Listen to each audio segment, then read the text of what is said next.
Muy buenas noches y bienvenidos un día más, queridos amigos, a un tema de geopolítica que, bueno, a todos nos está impactando, porque estamos viendo noticias, hemos visto en los últimos tiempos muchas noticias, además en cascada, parece que están planteadas de esa manera, es muy interesante.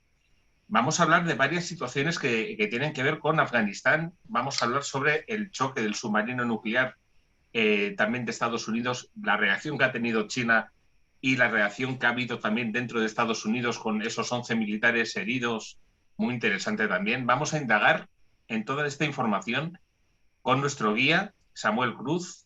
Muchísimas gracias por estar un día más con nosotros y aprender contigo siempre. ¿Qué tal, Antonio? No, el placer es mío de estar acá con ustedes, así que muchas gracias. Claro, Samuel, estamos hablando de varios acontecimientos que se han dado en los últimos tiempos, desde la salida de Estados Unidos de Afganistán, el bloqueo en el aeropuerto, los ataques de los talibanes, ese cambio de gobierno que ha habido, que además han ido saliendo todos los países progresivamente de Afganistán. Ha habido críticas también a la salida de Estados Unidos de Afganistán por ese cambio de poder, esa facilitación que en teoría, cada uno tendrá sus razones, pero en teoría ha facilitado la salida de Estados Unidos, el implantamiento a través de los talibanes. Claro, nos encontramos con toda la situación del submarino hace poco tiempo. Claro, ¿qué lectura podemos hacer de toda esta situación? Gente que estamos fuera, pero que estamos viendo con una distancia, con una objetividad, una serie de acontecimientos, cuando históricamente Estados Unidos ha estado bueno, pues en Afganistán planteando la formación de la policía, los derechos humanos, y ahora de repente parece que o los talibanes han cambiado radicalmente sus planteamientos o se da por perdida la situación después de tantos años. Pues mira, Antonio, la cuestión aquí es que tenemos que analizar desde distintos puntos, ¿no? Muchos se han limitado al hecho de decir, bueno, Estados Unidos salió derrotado, ¿no?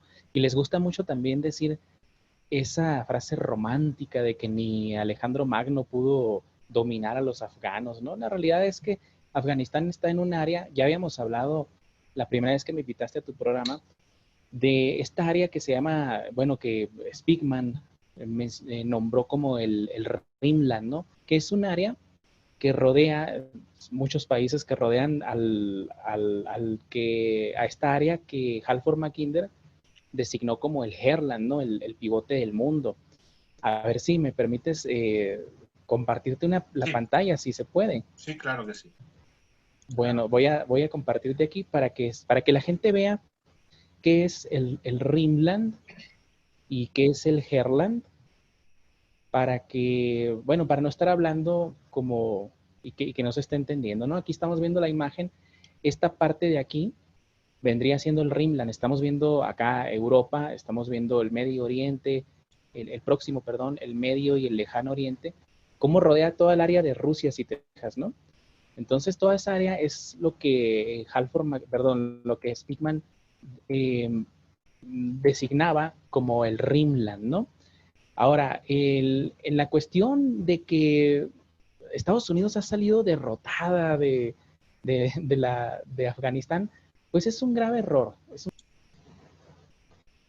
De que Estados Unidos ha salido derrotado, pues es una fantasía, es un mal análisis, porque aquí, Antonio, hay que tener en cuenta que ya los conflictos militares no son como solían ser en 1945, después de la Segunda Guerra Mundial, ¿no? En el que un país llegaba y ocupaba a un enemigo para, no sé, imponerle sus medidas, ¿no? Hoy en día estamos hablando de guerras asimétricas, de guerras de cuarta e incluso de quinta generación, en las que ya no es necesario imponer un dominio como el que se trató de hacer, como el que se hizo, por ejemplo, con Alemania, ¿no? Durante la Segunda Guerra Mundial.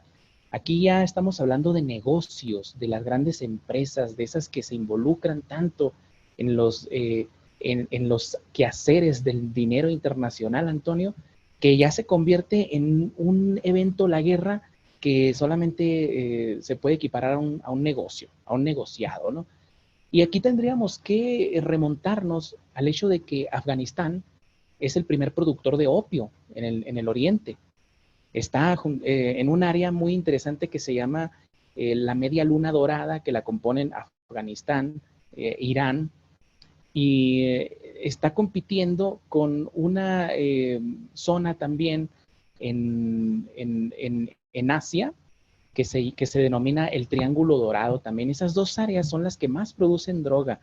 Y Afganistán, recordemos que cuando llegan los talibanes al poder en, la, en esta guerra contra los rusos, que fueron apoyados por los estadounidenses, los carteles de la droga acá en Afganistán, me faltó un país, creo, de mencionar en el Golden Crescent o la Media Luna Dorada, que es Pakistán. Todos estos países, estos tres, Afganistán, Irán y Pakistán, conforman lo que es la Media Luna Dorada, ¿no? Y cuando salen los rusos de Afganistán, pues los líderes de los grupos terroristas del Al-Qaeda, que fue hecho por Estados Unidos de hecho, empiezan para financiar sus movimientos, empiezan a producir más opio, de tal forma que cuando salen los rusos, de pronto Afganistán producía más opio del que producían antes, ¿no? Y es bien interesante. Te voy a compartir una vez más una pantalla para que la gente vea cómo esto de pronto se convirtió en un negocio muy claro para los Estados Unidos. Aquí estamos viendo unas estadísticas de de la ONU, ¿eh? O sea, no es algo que yo me encontré por ahí en un blog, es directamente en la ONU, ¿no? Acá vemos, por ejemplo, en las líneas verdes es la producción de Afganistán en el opio y lo rojo es el resto del mundo. Si te fijas, aquí va creciendo de año por año, ¿no? 91, 92, 93, etcétera, hasta que llega al año 2001. ¿Qué sucedió en ese año, Antonio? El ataque contra las Torres Gemelas, el autoatentado, hay que llamarle de esa forma, ¿no? De pronto Afganistán deja de producir opio. ¿Por qué? Porque los talibanes lo proclamaron como una medida pro-islámica y al opio lo declararon anti-islámico. Ya sabes que se manejan mucho con la religión, ¿no? Entonces, curiosamente, al año de la supuesta liberación de los Estados Unidos, cuando van y atacan a los talibanes, pues mira, de pronto la producción de opio regresa a sus niveles anteriores, ¿no? Y fíjate cómo va creciendo. Acá tengo una nota, ¿no? Del año 2001 al 2009, Bush recuperó el negocio del opio en Afganistán. Del año 2009 al 2017, periodo de Obama, la producción aumentó en varios periodos. Del 2017 al 2021, periodo de Trump, la producción se mantuvo. Ahora, hay que tener en cuenta que esto es muy extraño, ¿no?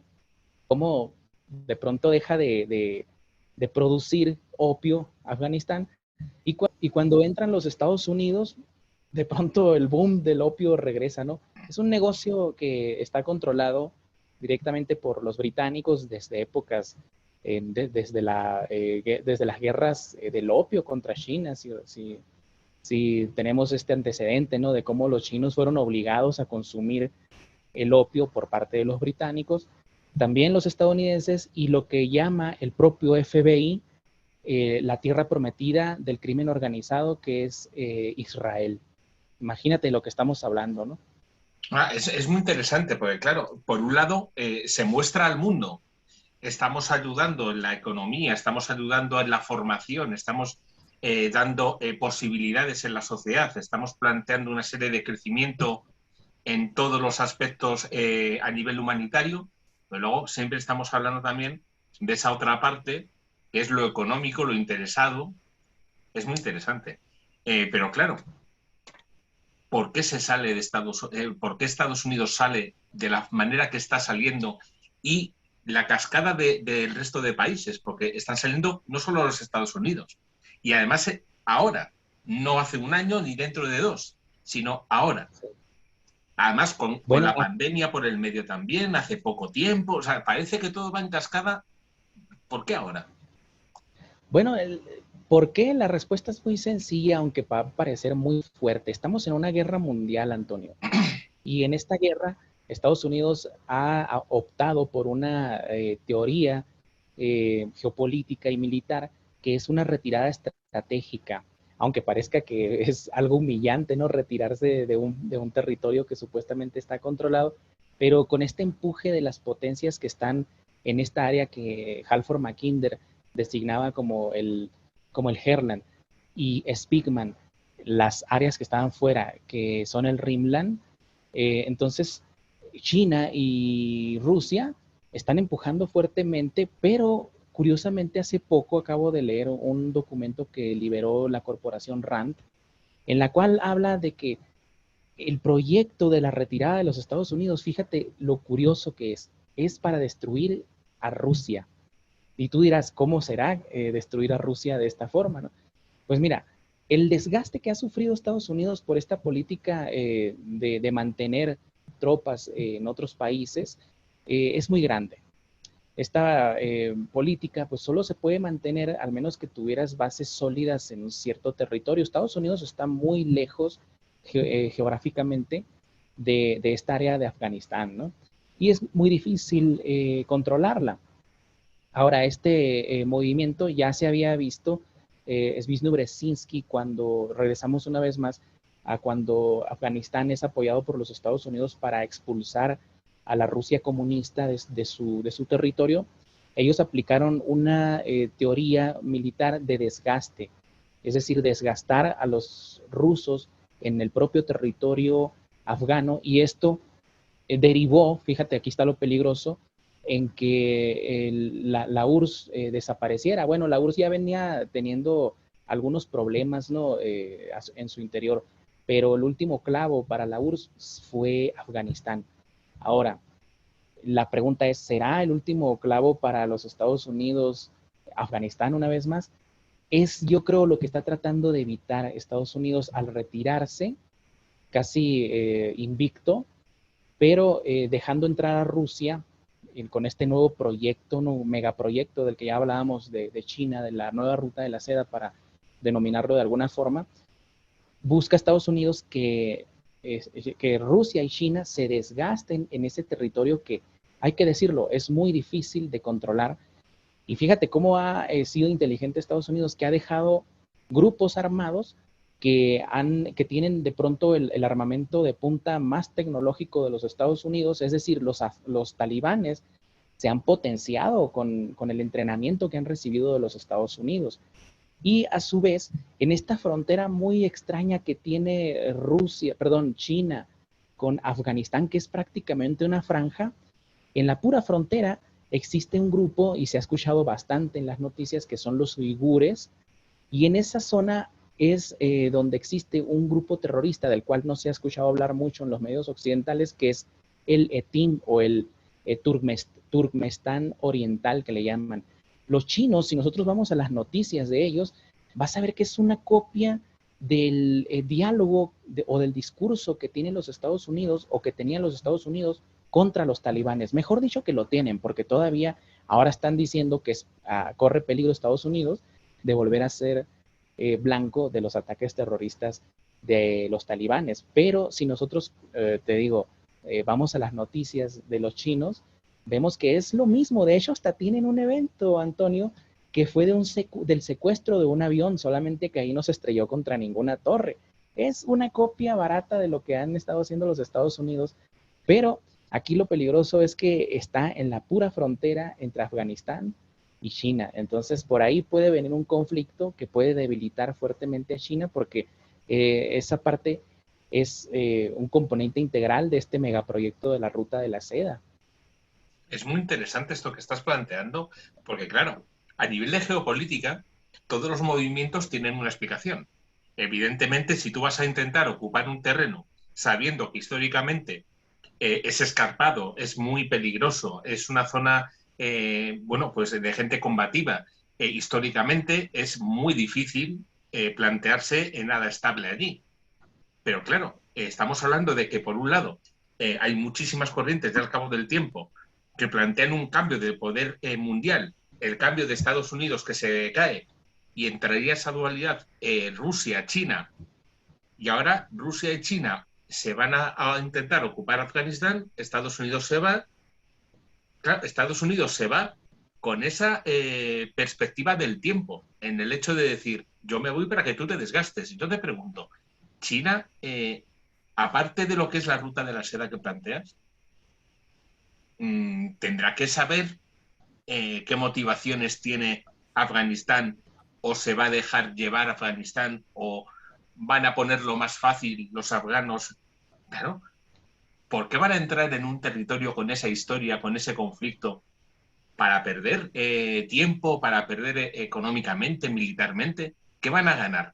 Aparte de lo que es el comercio, claro. Sí, bueno, es que esas civilizaciones, Antonio, a nosotros se nos ha vendido que son muy problemáticas, ¿no? Sin embargo, si nosotros vamos a la historia, China siempre tuvo relaciones comerciales muy cercanas con esas áreas, cuando componía, por ejemplo, el Imperio Parto, el propio Imperio Seleucida, después el Imperio Sasánida, todos estos territorios, Afganistán siempre fue un territorio coyuntural de encuentro entre las civilizaciones. De hecho, hasta los romanos llegaron a tener encuentros mínimos, pero los tuvieron con los chinos a través de la ruta de la seda. Los partos dominaron esta área y nunca tuvieron problemas dentro del propio territorio. En donde tenían problemas era en la frontera con el Imperio Romano. Pero al final de cuentas, pues después de la Primera Guerra Mundial, cuando ya existía el Imperio Turco Otomano, todas esas áreas quedan balcanizadas, se crean estas republiquetas que compiten una con la otra, y el territorio es cuando se convierte en un terreno agreste, como dices, ¿no? Muy difícil de controlar. China, por eso ha hecho este movimiento diplomático muy rápido, que fue darle reconocimiento al nuevo gobierno talibán, y a su vez los propios rusos también lo hicieron. Esto en Occidente puede verse de una forma muy agresiva, como que están apoyando al terrorismo, pero hay que ver desde la perspectiva de ellos.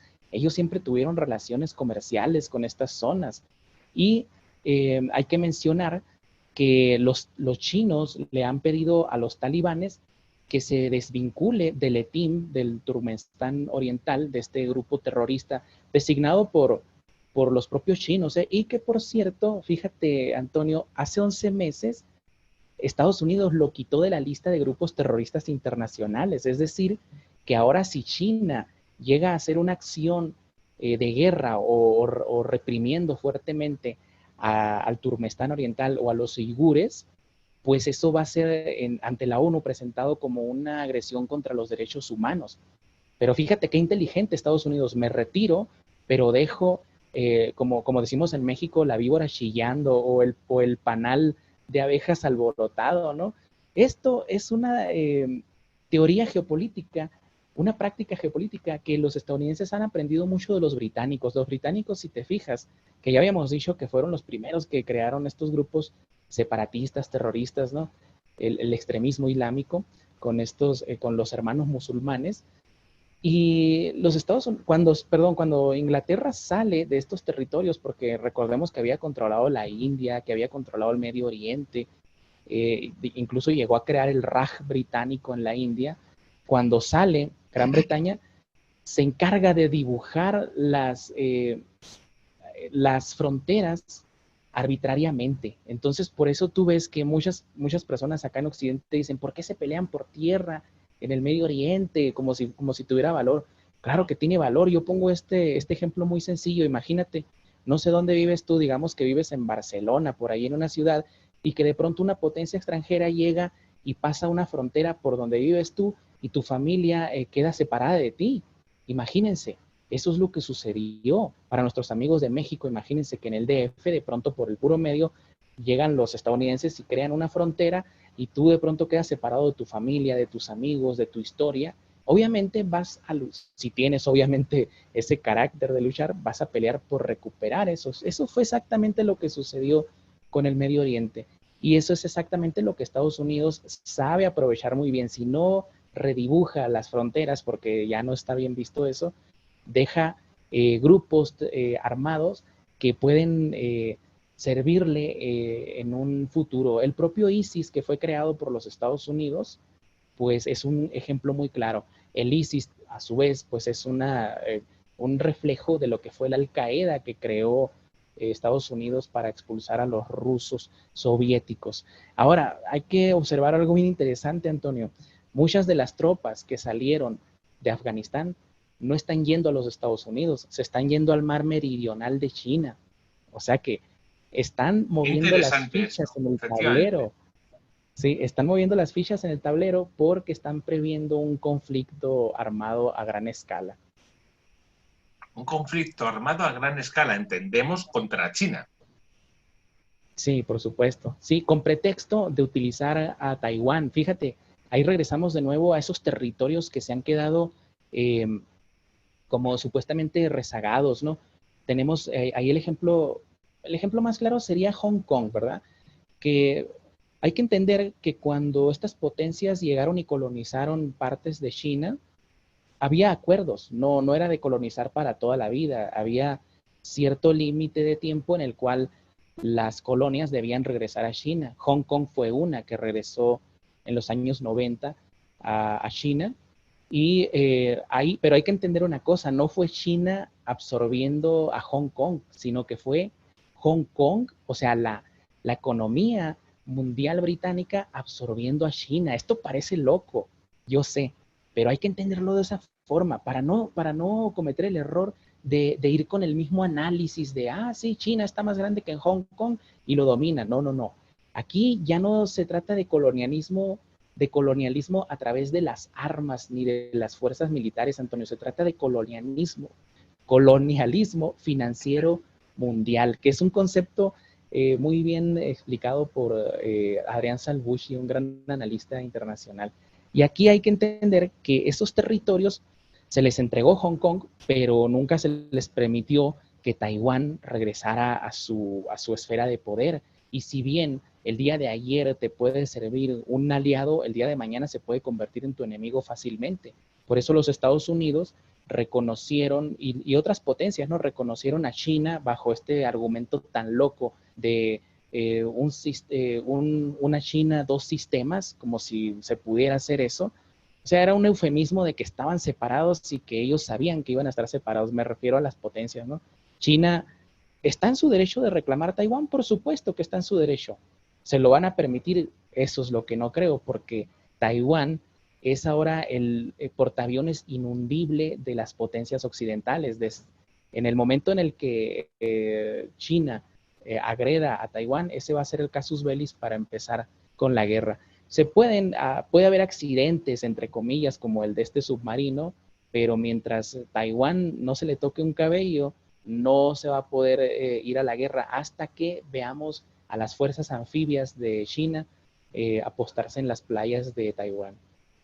Me parece increíble, me parece increíble. Claro, hemos hablado del colonialismo, hemos hablado de una especie de cesión de los territorios por ciertos años.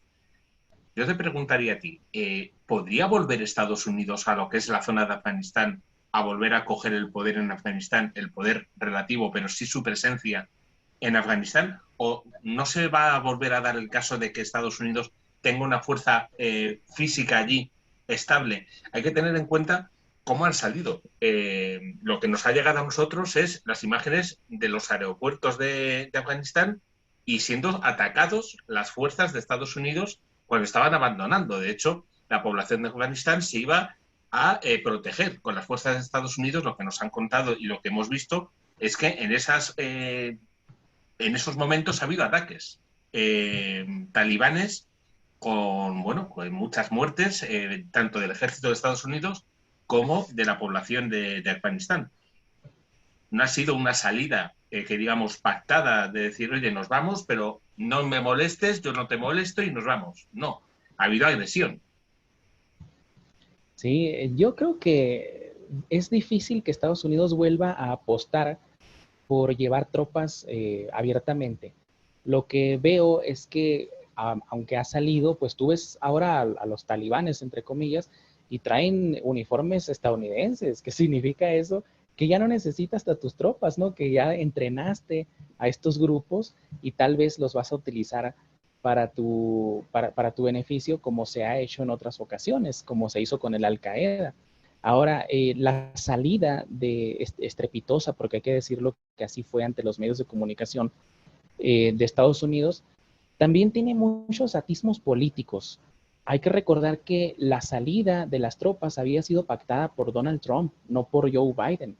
Aunque aquí hay que también señalar que Estados Unidos puede tener izquierda y derecha, o los republicanos y los demócratas, pero siempre hay una base superior de un gobierno, lo que llaman el gobierno, el Estado profundo, ¿no? Que aunque izquierdas y derechas tengan sus diferencias, siempre tienen que ir o pedalear hacia donde el Estado profundo lo dicta, ¿no? Esta política exterior no va a cambiar, y el hecho claro está en que Joe Biden no retractó esta idea de Donald Trump, pero le vino muy bien a Donald Trump y a los republicanos, al trumpismo, ¿no? A este movimiento que creó Donald Trump, desacreditar de esa forma a Joe Biden, porque la salida fue pues extremadamente desastrosa. Vimos unas imágenes incluso, yo no sé si sea real esta imagen en la que una persona se cuelga del tren de aterrizaje de uno de los aviones y de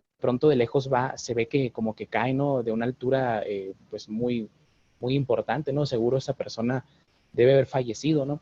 Pero es algo muy impresionante. De hecho, si me permites el comentario, a mí me recordó mucho a esta película de Guerra Mundial Z, en la que los helicópteros iban escapando y se colgaban estos entes y de pronto caían así. Algo así me recordó, ¿no? Pero hay que observar que esta salida de Afganistán, como tú dices, hubo agresiones, no propiamente ataques. La gente entró en pánico y obviamente cuando estuvieron los estadounidenses ahí, o sea, un poco más de 20 años, se crearon muchas instituciones que obedecían a los estadounidenses, y estas personas que salieron despavoridas y que querían subirse a como fuera lugar a uno de los aviones, pues eran colaboradores, ¿por qué no decirlo?, de los Estados Unidos. Y los talibanes es conocido que son muy, muy vengativos. Esto no es de ahora, esto ha sido siempre. De hecho, tienen su antecedente, uno muy sencillo, ¿no? Cuando los Sicari, que eran esta facción sicaria de los judíos, cuando estaban ocupados por Roma, en el año, bueno, cuando gobernaba Vespasiano, se creó un grupo terrorista que se llamaba los Sicari. Este fue el primer grupo terrorista, fueron judíos los que eran el primer grupo terrorista del mundo.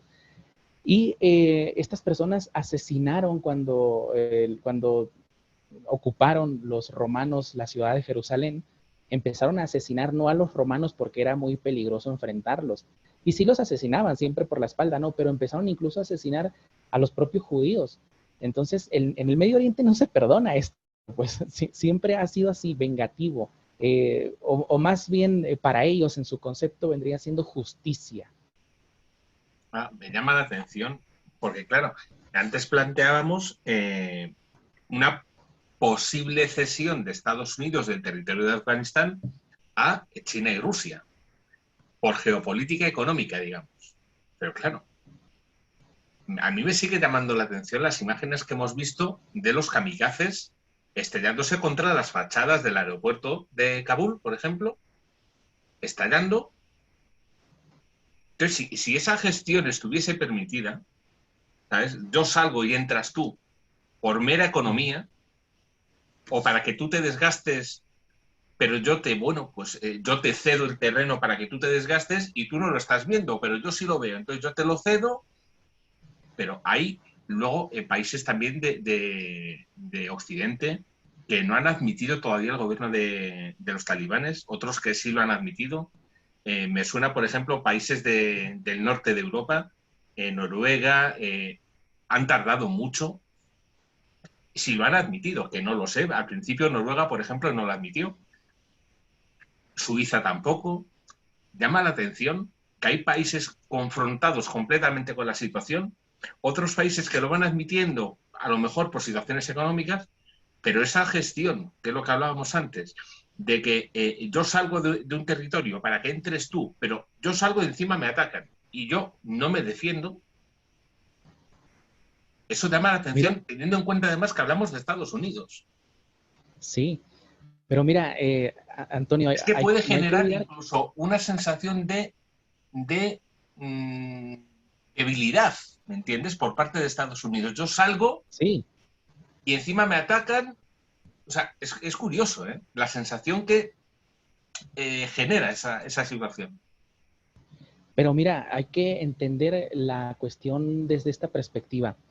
La aparente debilidad de una de estas potencias siempre justifica una acción. Entonces tú me preguntabas, Claro, ¿podría Estados Unidos volver en alguna ocasión a Afganistán? Yo en este momento inmediato no lo creo, pero lo que sí te puedo decir es que lo que han hecho los talibanes, por ejemplo, en estos, como tú mencionabas, ¿no? Los kamikazes que se estrellaban contra los aeropuertos, justifica que los Estados Unidos se vea agredido, a pesar de que ha sido el agresor.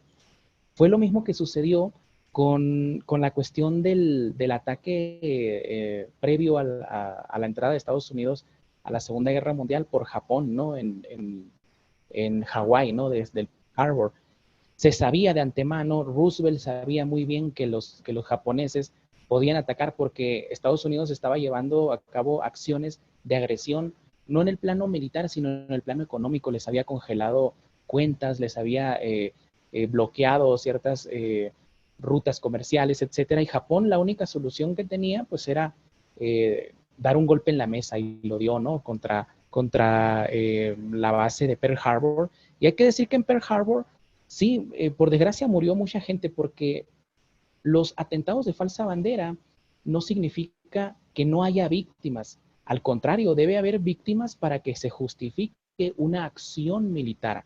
Entonces, en la cuestión de Pearl Harbor, hubo muchos militares de bajo rango que fallecieron, pero por otra parte, las pérdidas materiales, los barcos y todo esto que estaba estacionado en esa zona, era pura chatarra, hay que decirlo así de sencillo. Entonces Estados Unidos sacrificó esa chatarra, pero justificó la entrada a la Segunda Guerra Mundial. Con el ataque del 11S sucedió lo mismo. ¿Qué pasa?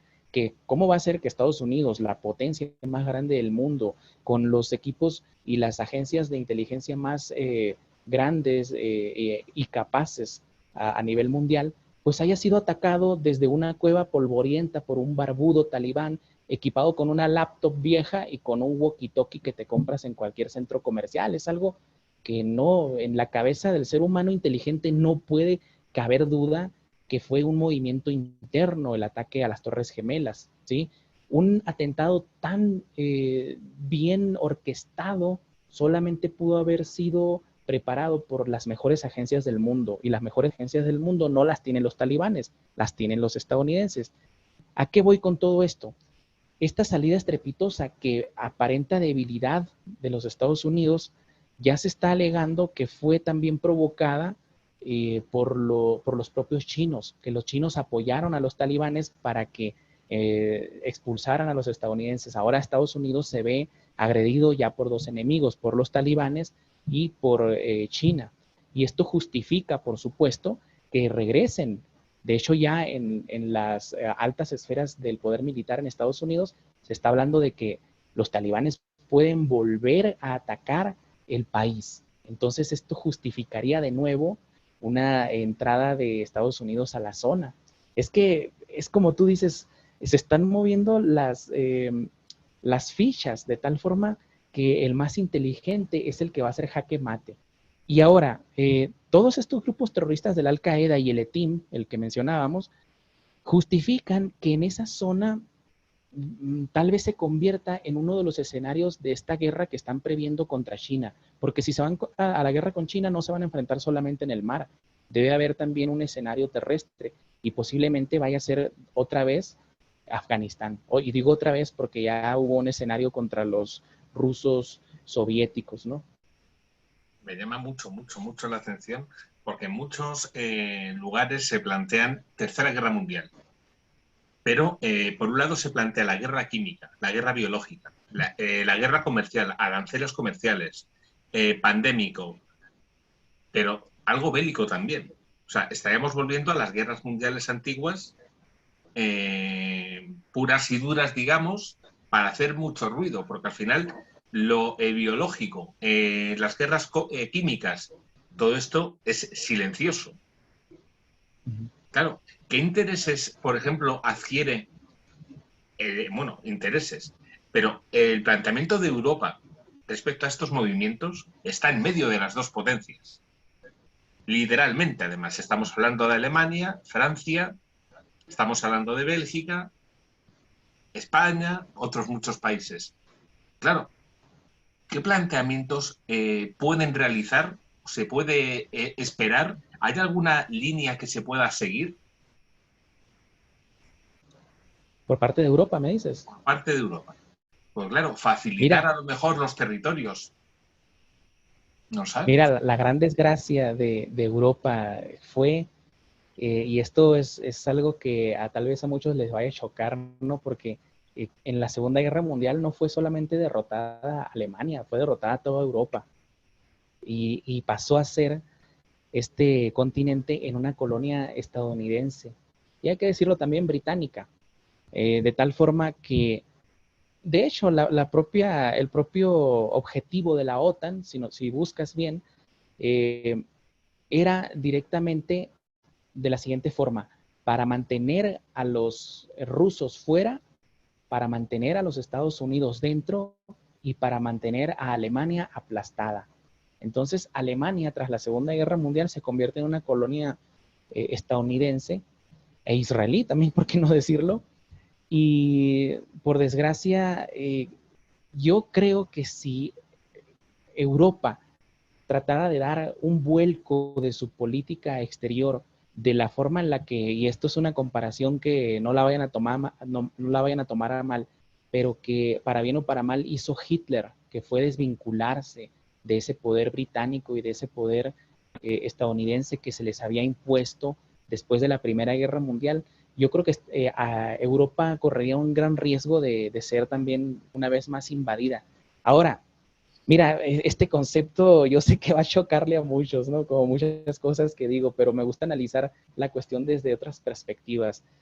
El hecho de que el armamento nuclear de los Estados Unidos esté dentro de Europa, imagínate, no sé, Alemania tiene su base nuclear Ramstein, no sé cuántas ojivas nucleares tiene ahí, pero los códigos, Antonio, no los tienen los alemanes, los tienen los estadounidenses. Es decir, que esa bomba en cualquier momento podría explotar en la propia Alemania.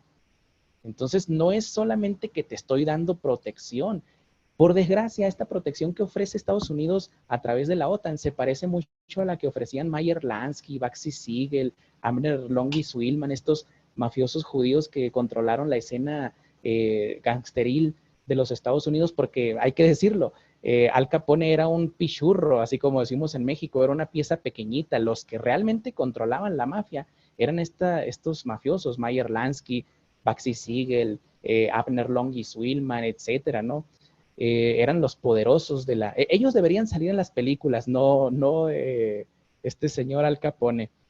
Y ellos llegaban y te ofrecían a ti como, digamos, suponiendo que yo tuviera, no sé, una zapatería en el barrio, ahí en Chicago, y de pronto llegaba alguien y me decía, oye, te ofrezco protección para que no se te queme tu negocio. Ah, pues no la necesito, nunca se me ha quemado, y el otro día se me quemaba. Y llegaban y, ¿te acuerdas que te dije que te ofrecí? O sea, ellos mismos te ofrecían protección contra ellos mismos.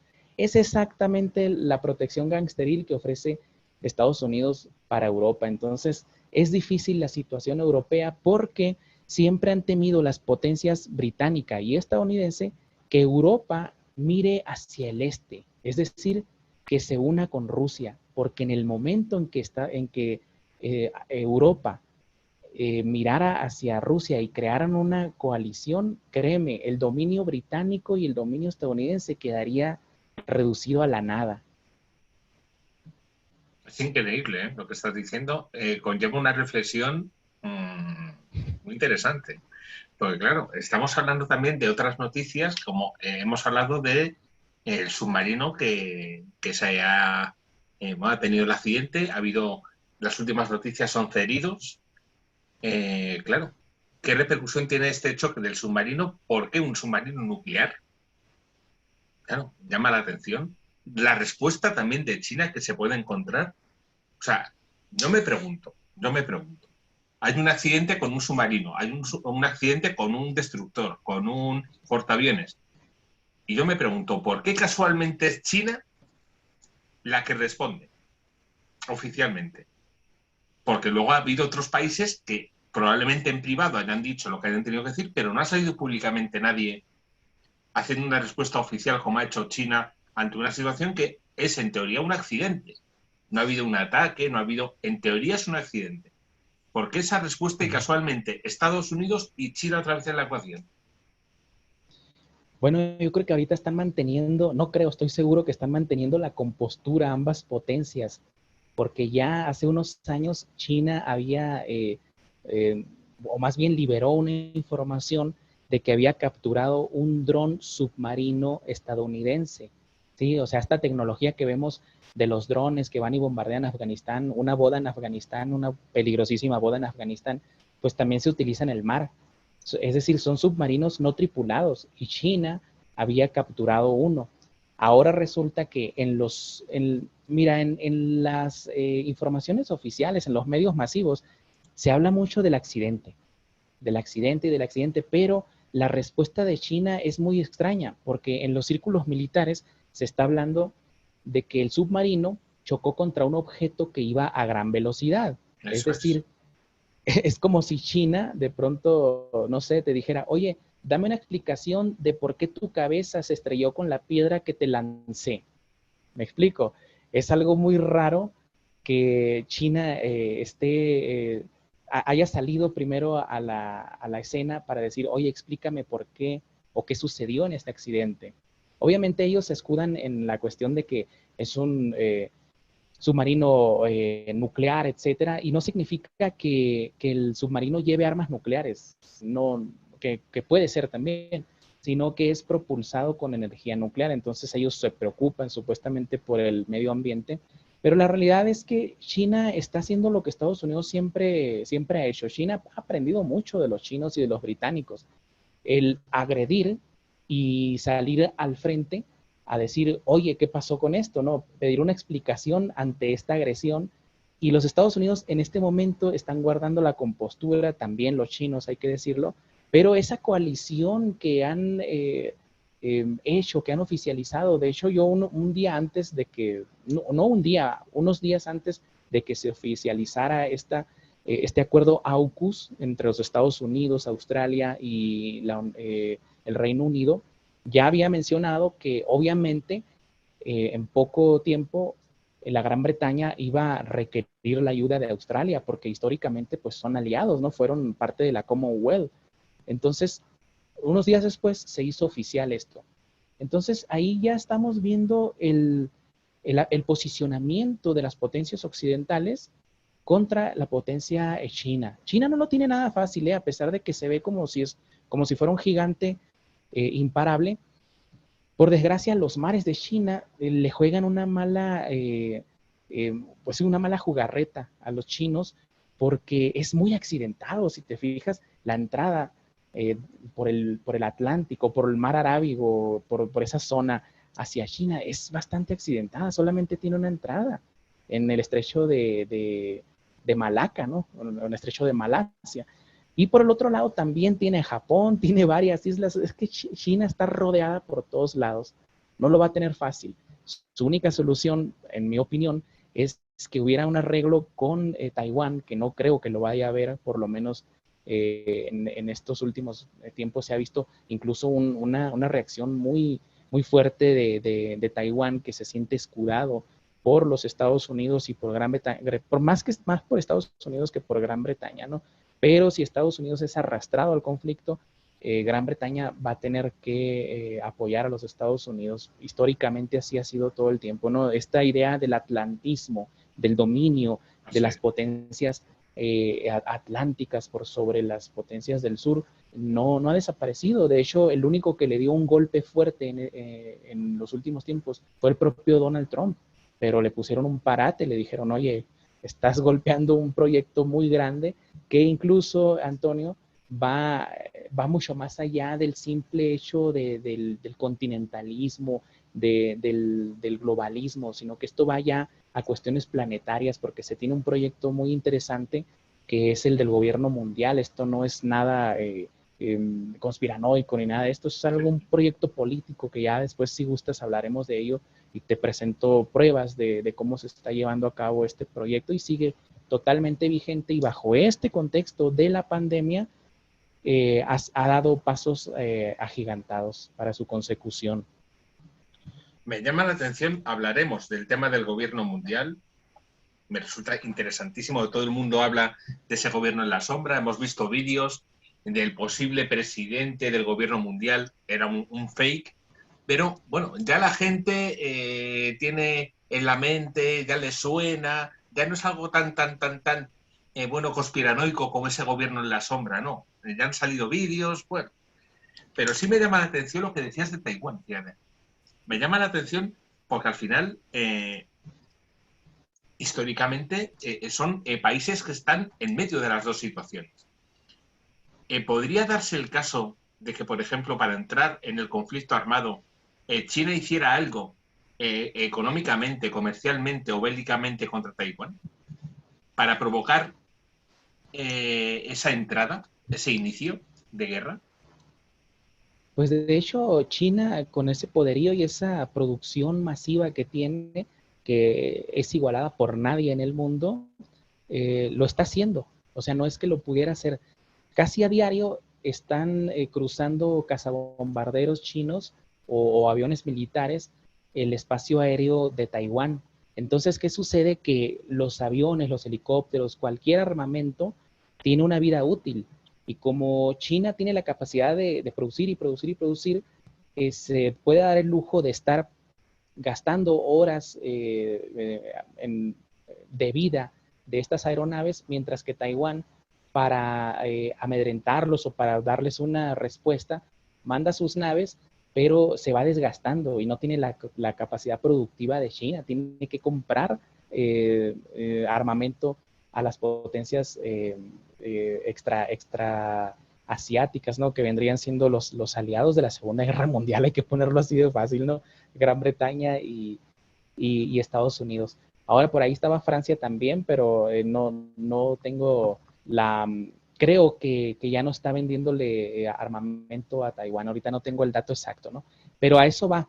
China incluso está llevando a cabo ejercicios muy importantes de una especie de ocupación anfibia en sus propias playas, pero es justo enfrente de Taiwán. Es en territorio chino, pero justo enfrente de Taiwán. Entonces, eso es una forma de mostrar músculo y Claro. decir, mira, aquí estamos y esto podemos hacer. Entonces, esto es como en la Guerra Fría entre Estados Unidos y Rusia. Cualquier mal movimiento puede desencadenar la guerra. Ahora, hablábamos hace rato de colonialismo financiero, de movimientos económicos y todo esto.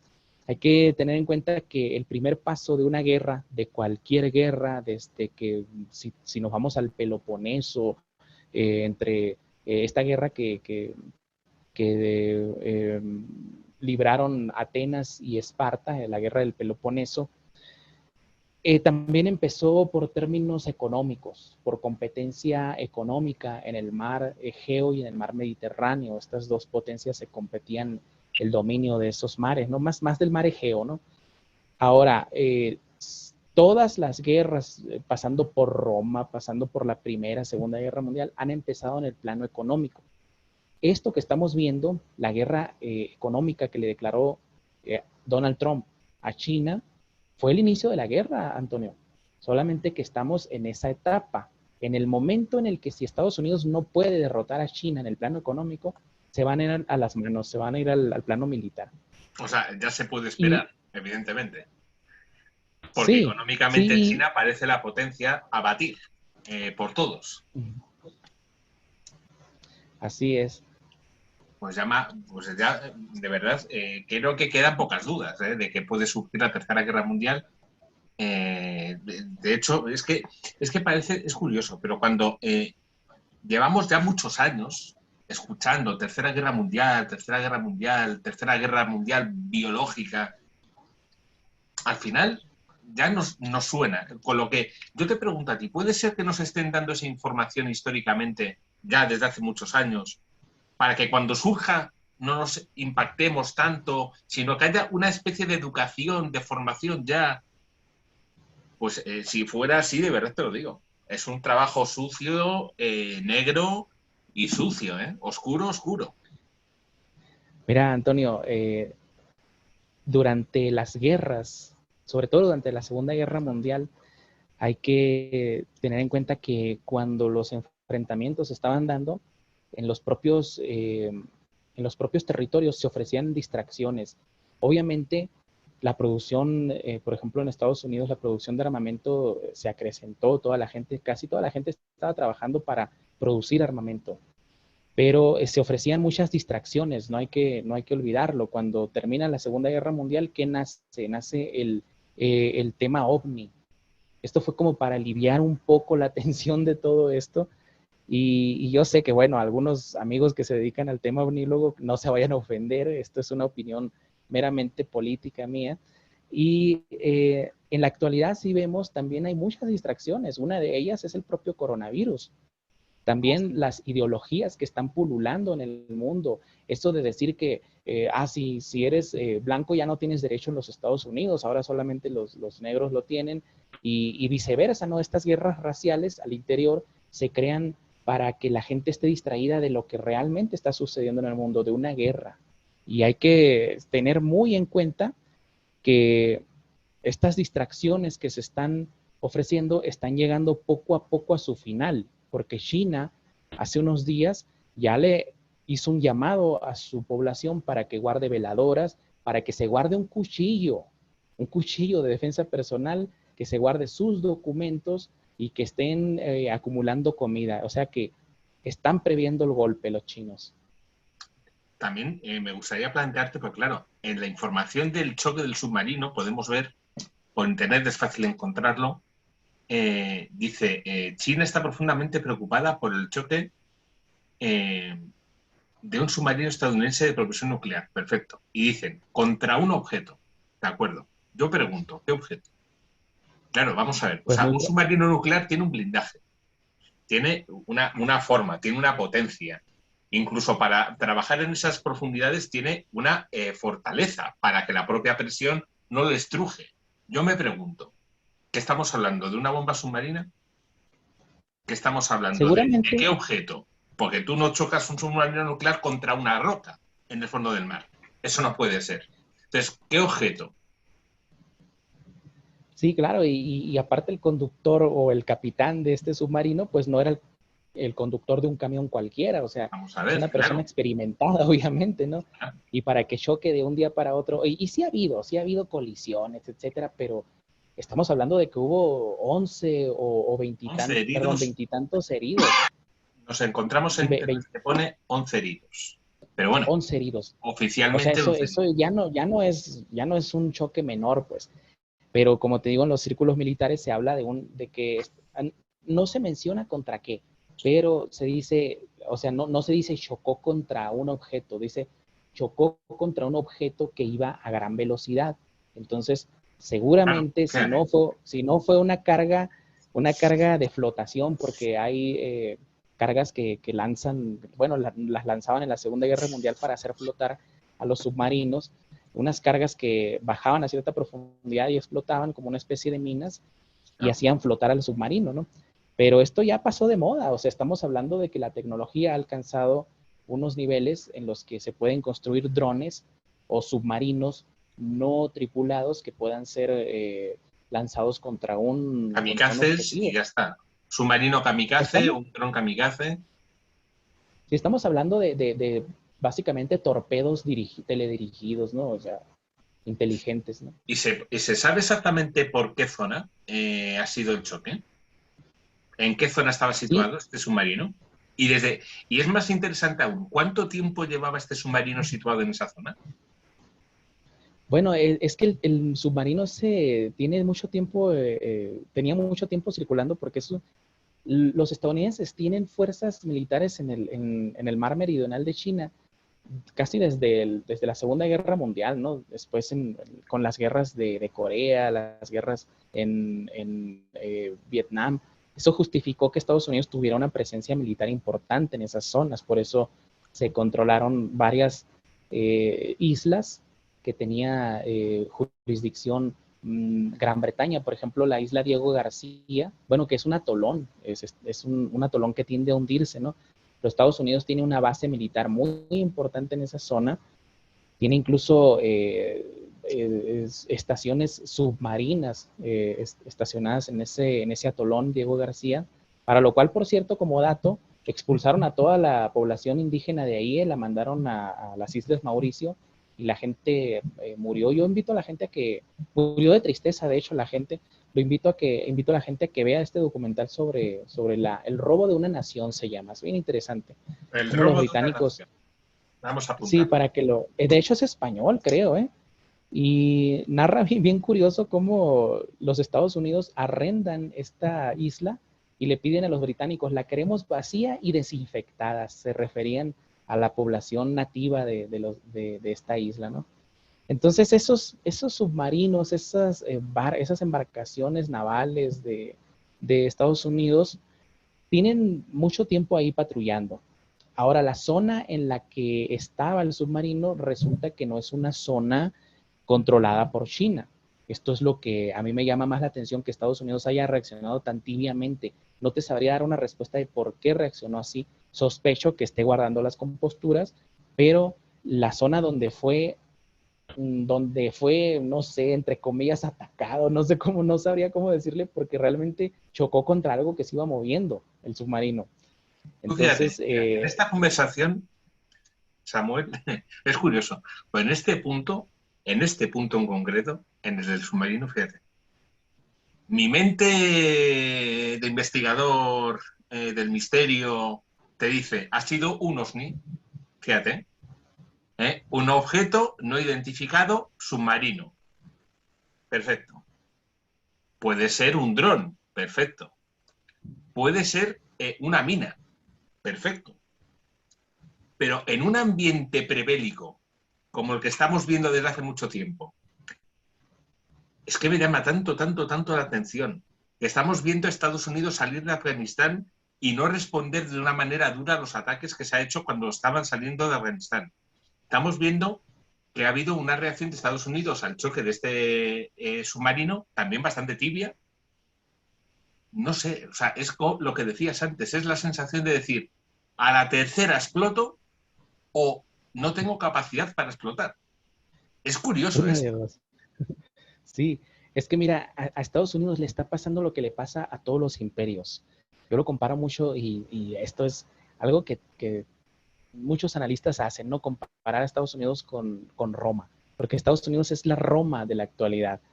Y Roma cuando empieza a crecer inconmensurablemente, imagínate de la ciudad que era Roma, a controlar desde Inglaterra hasta la cuenca del mar Mediterráneo en Europa, la cuenca del mar Mediterráneo en África y las colonias, mejor dicho, los dominios que tenía en el cercano oriente, será un territorio grandísimo, pero a la vez que crecía, al interior se iba debilitando Roma, iba perdiendo capacidad, la moneda interna, que era la moneda corriente, la más usual en Roma, era el denario.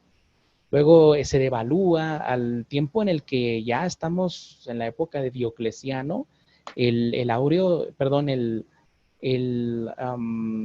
denario solamente tenía el 0.5% de plata, es decir, de haber empezado con el 98% de plata, ya para los años, para el siglo III después de Cristo, ya tenía solamente una embarradita de plata por encima y el núcleo era una moneda de bronce.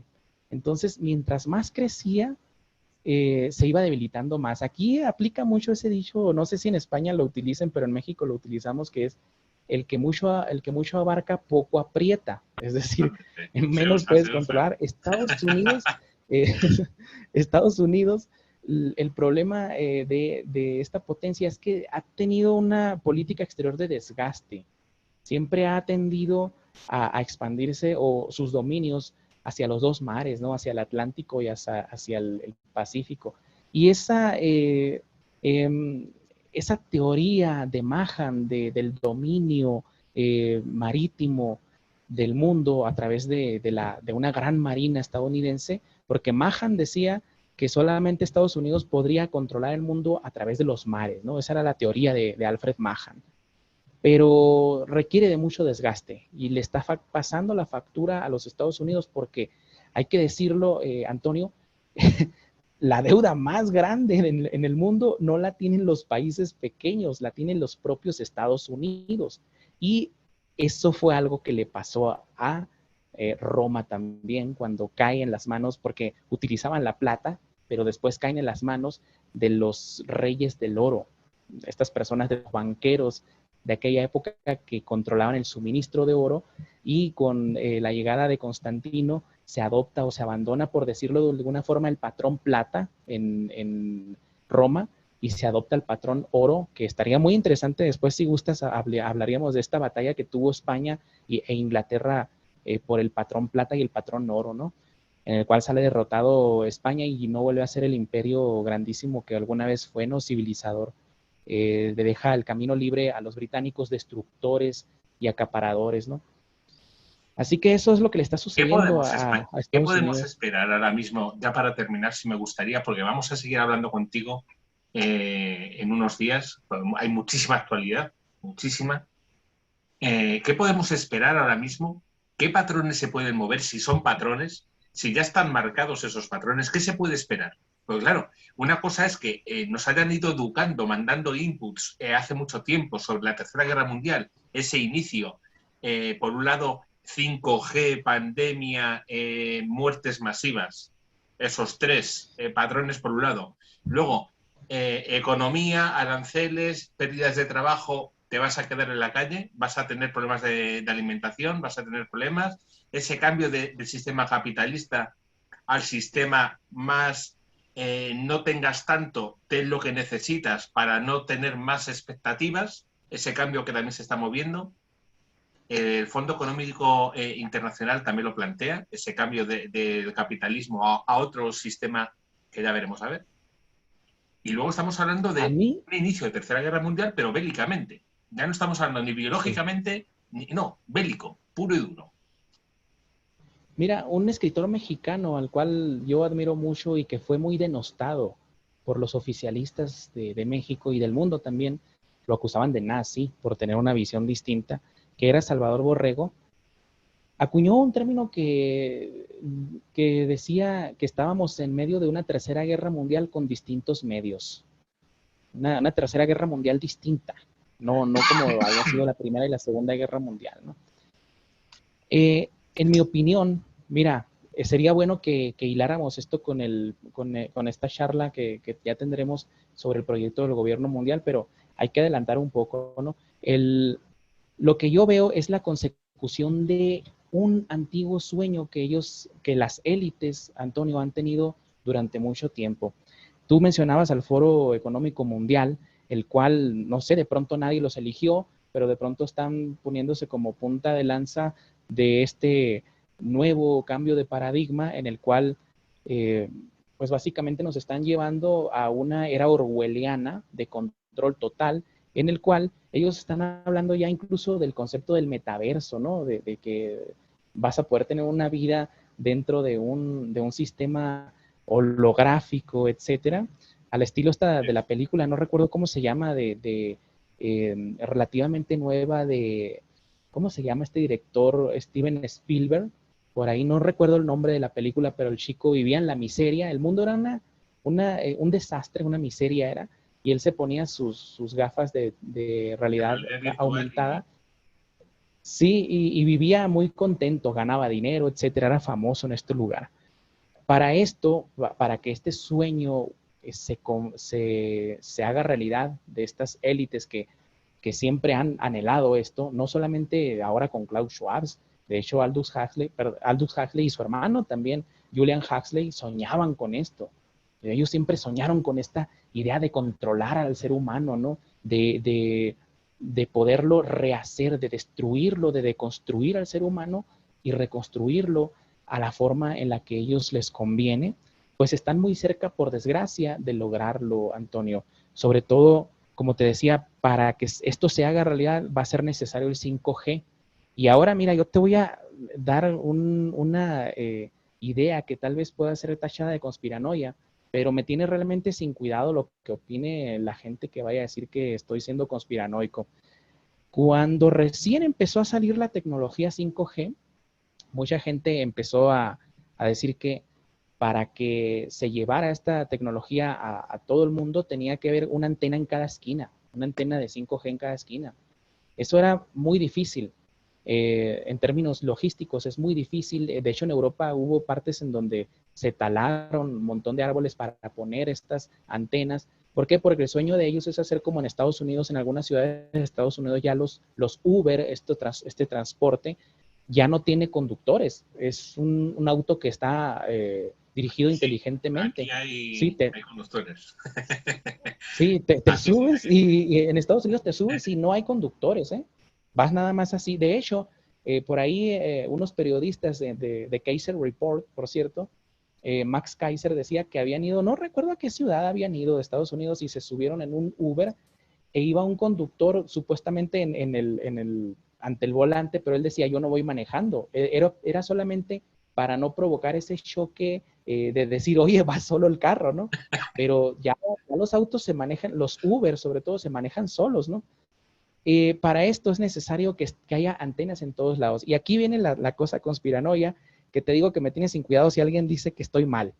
Pero qué casualidad que con la vacuna se está denunciando que se están metiendo sustancias que provocan magnetismo, incluso hay médicos que han detectado señales Bluetooth en los que han sido vacunados y a mí me llama mucho la atención porque parece que las antenas pues no van a ser físicas colocadas por ahí en los árboles o en postes, sino que vas a ser tú y voy a ser yo y va a ser nuestro vecino y van a ser nuestros amigos y todo el ser humano va a ser el que le dé soporte a esta red 5G que por otra parte Donald Trump y Vladimir Putin y Xi Jinping se habían reunido secretamente y esto es algo que está publicado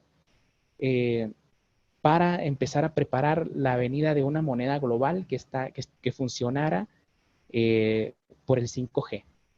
Entonces, por ahí yo creo que Primera va el noticia que futuro de la tengo de humanidad. esto, ¿eh?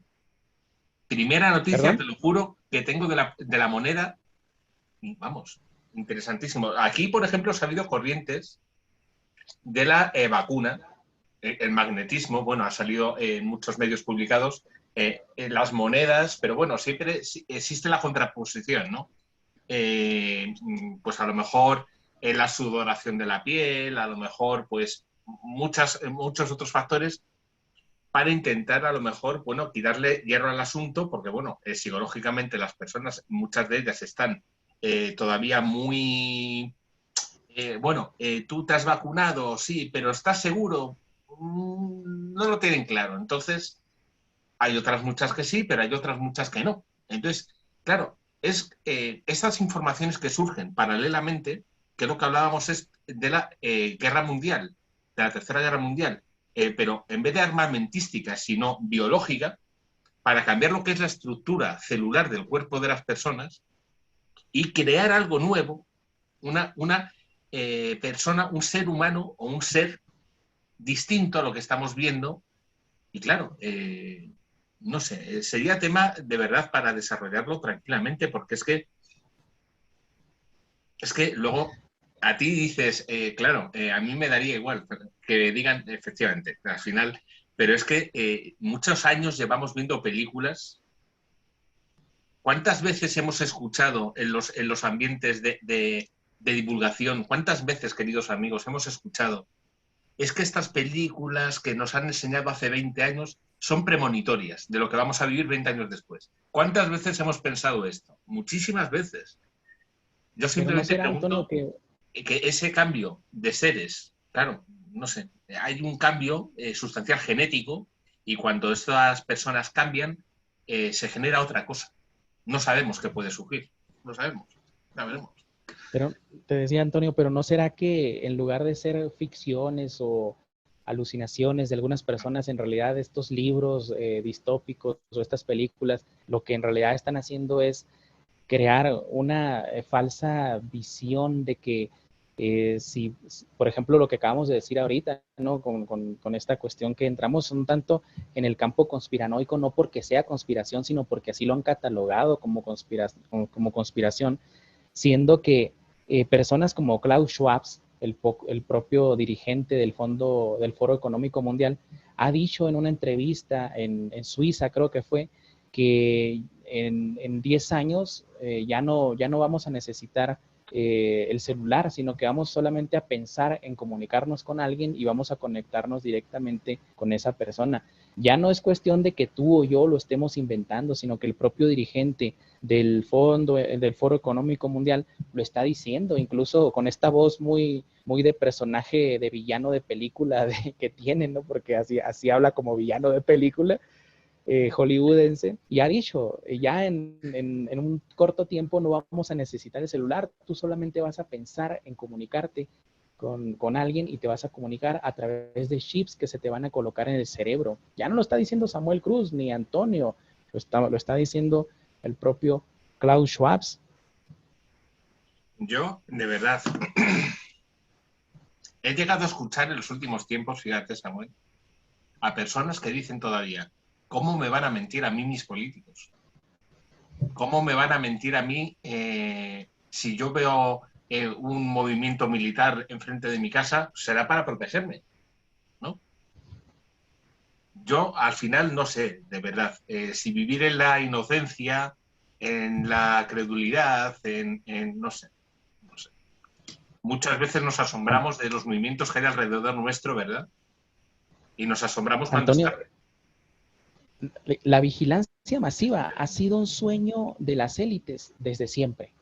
La vigilancia, el saber qué piensa la persona. Y no solamente se han dedicado a crear tecnologías para poder llegar a esto, sino que también lo han diseñado a través de programas de psiquiatría avanzada, como en el Instituto Tavistock, la Escuela de Frankfurt, etcétera. Se crearon programas para saber o para sacarle la información a las personas de la experiencia que adquirieron con la desnazificación, a través de la cual le lavaron el cerebro a millones de alemanes, los británicos, impulsaron lo que después Estados Unidos llevó adelante con este programa MK Ultra. Y la vigilancia masiva, como te decía, no es algo que esté surgiendo ahora. Cuando el Internet surge después, cuando se crea la DARPA en los años 50, bajo el contexto de la Guerra Fría, nace un programa después que se llamaba el ARPANET, que fue la columna vertebral de lo que hoy es el Internet. Y este ARPANET, que fue creado por la DARPA, dio pie también a que se crearan software de vigilancia masiva. Uno de ellos fue el carnívoro, así se llamaba. Y curiosamente, también se crea a través del carnívoro, la evolución de todo esto, un programa o un software que se llamaba LifeLog, así como tu vida en línea más o menos, o tu vida colgada en la nube, no sé cómo se traduciría, la verdad. LifeLog. Y unos años antes, el Congreso de los Estados Unidos había requerido al FBI para preguntarle por qué estaba vigilando con este software del carnívoro a los ciudadanos estadounidenses. Ellos dijeron, nosotros no lo hemos usado hace 3 años. ¿Por qué? Porque hace 3 años ya se había desarrollado el LifeLog y también los requirieron en el gobierno de los Estados Unidos, en el Congreso de los Estados Unidos, requirieron al Pentágono para preguntarle por qué estaba vigilando o por qué pretendía vigilar a la gente masivamente a través del LifeLog, y dijeron, lo vamos a descontinuar. El día que lo descontinuaron, nació Facebook. Imagínate. El Facebook es la evolución del LifeLog, del carnívoro y de todos esos sueños que tenía Edgar J. Hoover, el fundador del FBI, de tener la información en un parpadeo, la información de la gente. De hecho, si me permites alargarme, en el año 70, 72, 73, Zbigniew Brzezinski, que ya lo habíamos mencionado, publicó un libro que se llamaba Between Two Ages, en español se conoce como la era tecnotrónica. En él hay una cita muy interesante que, si mal no recuerdo o no quisiera equivocarme en la cita, pero les voy a dar un aspecto general de lo que decía. Decía que en el futuro inmediato las agencias de inteligencia y el gobierno iban a tener la capacidad de accesar a la información de todos los ciudadanos de forma inmediata y tener archivos actualizados de lo que estaban haciendo, de las cosas que les gustaba hacer, de las tendencias políticas que tenían, de las preferencias sexuales, de la música, absolutamente de todo, hasta del estado de salud y el estado de ánimo. ¿Y qué es Facebook? ¿A poco no nosotros publicamos ahí, me siento triste porque corté con mi novio, no sé, etcétera? O estoy aquí en la playa disfrutando con mi familia. A todas horas Facebook le está dando la información a las agencias de inteligencia. Esto es así. La vigilancia masiva se ha hecho realidad y está a punto de entrar en una etapa más, Antonio, que es que sepan nuestros pensamientos a través de estos programas, como decía, de estos chips, como decía Klaus Schwab, ¿no? Pues queridos amigos, juzgar vosotros, madre mía. O sea, al final yo me quedo con una sensación de, hay veces que prefiero saber para tener una idea y una filosofía, ¿verdad? Y otras veces prefieres no saber porque si sabes, te deprimes. Es una cosa curiosísima. Es una reacción interesantísima. Qué pequeños somos y qué importantes a la vez. Sí. Interesante. Fíjate, Antonio, si me permites, antes de despedirnos, durante antes del estallido de la Segunda Guerra Mundial, Samuel Untermaier, el que era entonces el líder del movimiento sionista internacional, en una conferencia en Basilea, dijo que la guerra que estaba por comenzar era una guerra por la humanidad. Y no se refería a Samuel Untermaier al hecho de liberar a la humanidad de un yugo, del yugo nacionalsocialista que se iba a venir sobre el mundo para acaparar las riquezas, etcétera. Porque al final de cuentas los aliados es lo que hicieron, ¿eh? Todo lo que los aliados decían que los nazis malísimos iban a hacer, lo hicieron ellos, acaparar las riquezas, avasallar a países pequeños, etcétera. Todo, o sea, para donde nos hubiéramos hecho, tal vez nos hubiera ido mejor si hubiera ganado Hitler, no sé, aquí ya me voy a ganar varios enemigos, ¿no? Pero no sabemos qué hubiera pasado. La realidad es que sí era una guerra por la humanidad, porque el activo más importante de las élites no es el petróleo, no es el dinero, no es el oro. Al final de cuentas son las vidas humanas, porque ¿de qué sirve el oro? ¿De qué sirve acaparar el oro? ¿De qué sirve acaparar el petróleo si no hay masas que las consuman? Y eso es la desgracia del ser humano, que como tú dices, esa frase me gustó mucho. Qué pequeños somos, pero qué importantes a la vez.